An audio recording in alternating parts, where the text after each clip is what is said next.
soul, been here for a minute. Pray to the Lord, we killed them on the drilling, not that I had repented. برايسون بوتس اتولد في الأول من نوفمبر عام 2002 في ممفيس، تينيسي. اتربى في الجانب الشرقي من ممفيس في حي اسمه كوتنوود، والحياة ما كانتش دايما سهلة. البيئة اللي حواليه علمته من وهو صغير يكون متواضع، لكنه كمان اتعلم بسرعة إنه ما يقدرش يثق في ناس كتير. عشان كده دايما حافظ على دايرة صحابه صغيرة. كان معروف إنه الولد المضحك والنشيط في المدرسة، وبسبب ده كان دايما مميز وسط الناس طول المرحلة الابتدائية والإعدادية. لاعب كرة السلة كان بيشغل معظم وقته، وهو بيقول إنه كان بوينت جارد كويس جدا. بس في نهاية الإعدادية كان بدأ يدخل في مشاكل بسبب حاجات بسيطة، فعرف إن اللاعب مش هيبقى مهنة ليه طول العمر في الوقت ده. ليل وين كان يمكن أكبر فنان في العالم، وكمان كونه من الجنوب كان مصدر إلهام كبير ليه. كان دايما بيدرس كلمات وأسلوب ليل وين وكاريزمته وهو في كوردوفا هاي سكول.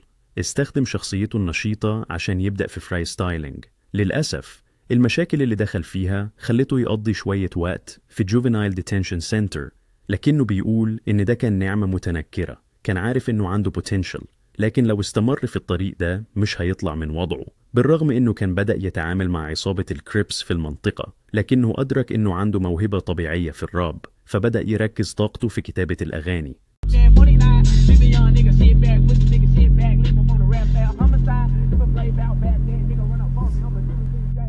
في الوقت ده بيقول إنه كان في حالة نفسية صعبة، والحاجة الوحيدة اللي كانت بتخليه يكمل هي إنه كان بيتخيل نفسه واقف على المسرح وبيغني قدام الناس. في يوم من الأيام بدأ يبني سمعة في المدرسة بسبب مهاراته في الفريستايل، وبعض الفريستايلات دي كانت بتاخد شوية اهتمام على انستجرام لمدة حوالي سنة. الفريستايلات دي خلت حواليه شوية متابعين بدأوا يعرفوه، وده ساعده لما قرر ينزل أول أغانيه على يوتيوب وساوند كلاود. في البداية كان بيراب تحت اسم YNR تشوبا، وYNR اختصاراً ليانج اند ريكلس. أول أغاني نزلها كانت بعنوان لا حب وآثارية أنثم، وكان ليهم طابع أقرب لموسيقى ال R&B. في الأول الأغاني دي ما جابتش له شهرة كبيرة، وهو اعترف بعدين إنه ما كانش حاسس بالأغاني دي أصلاً. لكن على مدار السنة استمر يشتغل على أسلوبه لحد ما بقى فخور بالمستوى اللي وصله. وعلى الرغم من إنه كان لسه بيراب بقاله كام شهر بس، إلا إنه قدر ينزل ميكستيب اسمه No Love Take Over في صيف 2018.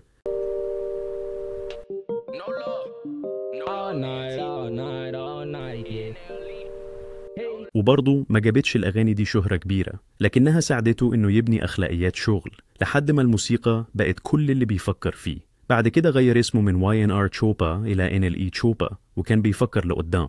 حس إن No Love Entertainment هتبقى اسم أنسب لشركته أو اللابل بتاعه. في يوم من الأيام نزل أغنية جديدة بعد الشريط بتاعه، وكانت بعنوان Red Rum، واللي جابت أكتر من 20,000 مشاهدة على يوتيوب.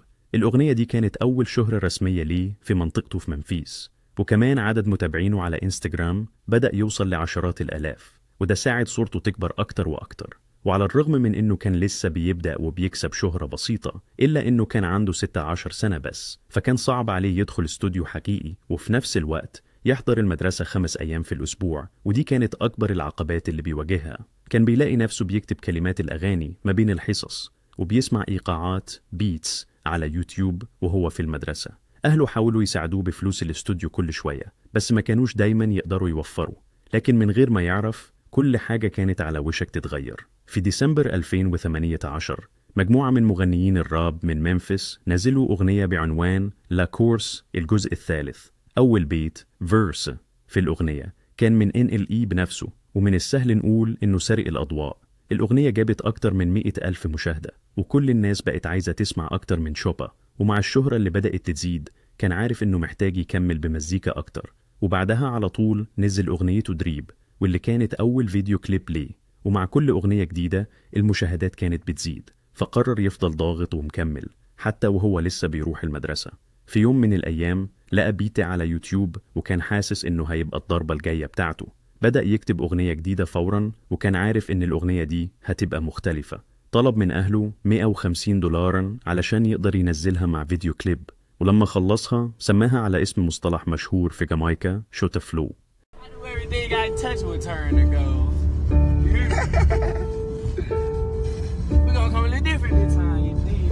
might just get a Jew.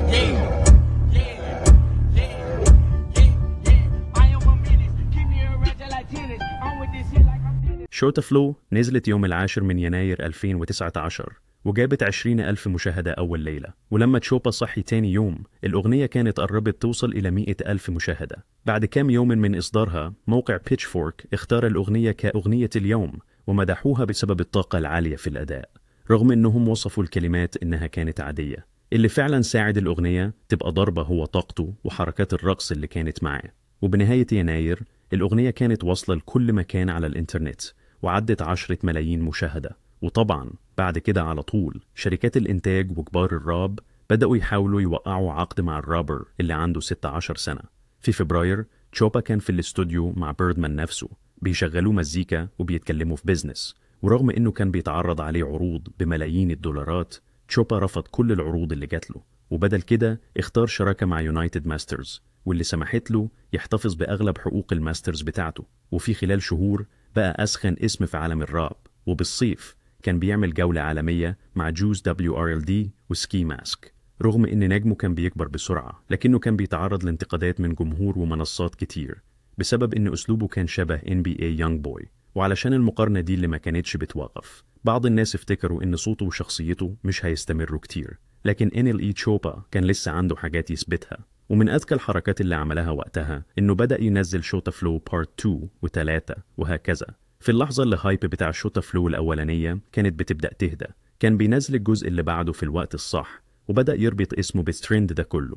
ولما الجزء الثاني بدأ يهدى تعاون مع ليريكال ليمونيد وبلو فيس ونزلوا الريمكس، وتكرار نفس الخطة خلى اسمه يفضل ترند طول 2019 من غير حتى ما ينزل مشروع كامل. الأغاني الفردية بتاعته كانت بتجيب ملايين المشاهدات، ورغم الشكوك من ناس كتير قدر يوصل بسرعة لاسمه يبقى في الساحة الكبيرة. ومع إنه مر حوالي سنة من بداية نجاحه ما نزلش أول EP غير لما نزل كوتن واد، وده كان شيء نادر لفنان مستني كل المدة دي، خصوصا مع كمية الاهتمام اللي كان بيحصل عليه.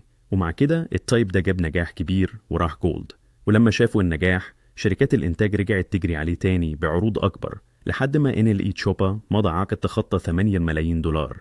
ودخوله سنة 2020 كان واضح فيه إن مفيش حاجة هتوقفه.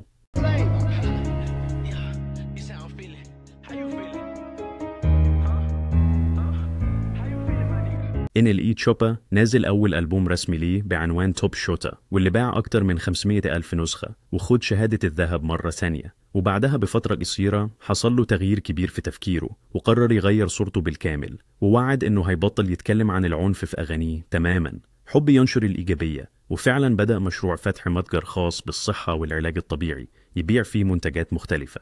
وبعد كده عمل قناة جديدة على يوتيوب باسم Awaken تشوبا، وبدأ يشارك من خلالها أجزاء من حياته الناس ما كانتش بتشوفها في موسيقاه، وبدأ يتكلم عن التأمل والحياة الصحية الطبيعية. اللي عمله كان نادر جدا في عالم الراب، إن حد يغير شخصيته وصورته بالشكل ده بعد ما نجح بأسلوب مختلف تماما.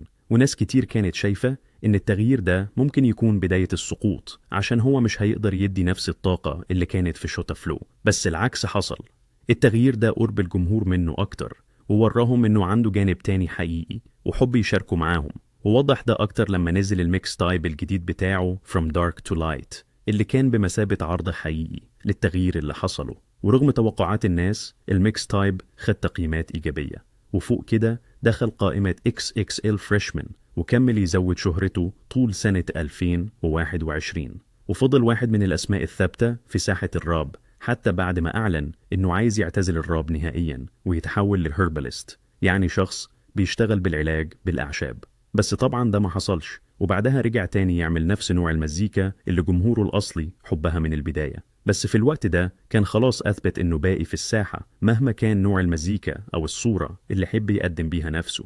أثبت إن جمهوره هيفضل وراه، ونازل بعدها الميكس تايب الجديد Me vs Me واللي رجع الصوت والأسلوب بتاع 2019 اللي خلاه مشهور. وده شمل الأغنية الرئيسية شوتا فلو 6 واللي خلت اسمه ترند رقم 2 على يوتيوب من تاني. ودلوقتي لسه مش واضح إن NLE تشوبا هياخد مشواره فين بعد كده، لأنه دايما بيحب يمشي في طرق مش متوقعة. بس وهو لسه عنده 19 سنة وصاحب شركة الإنتاج بتاعته، واضح جدا إنه هيفضل موجود لفترة طويلة جدا.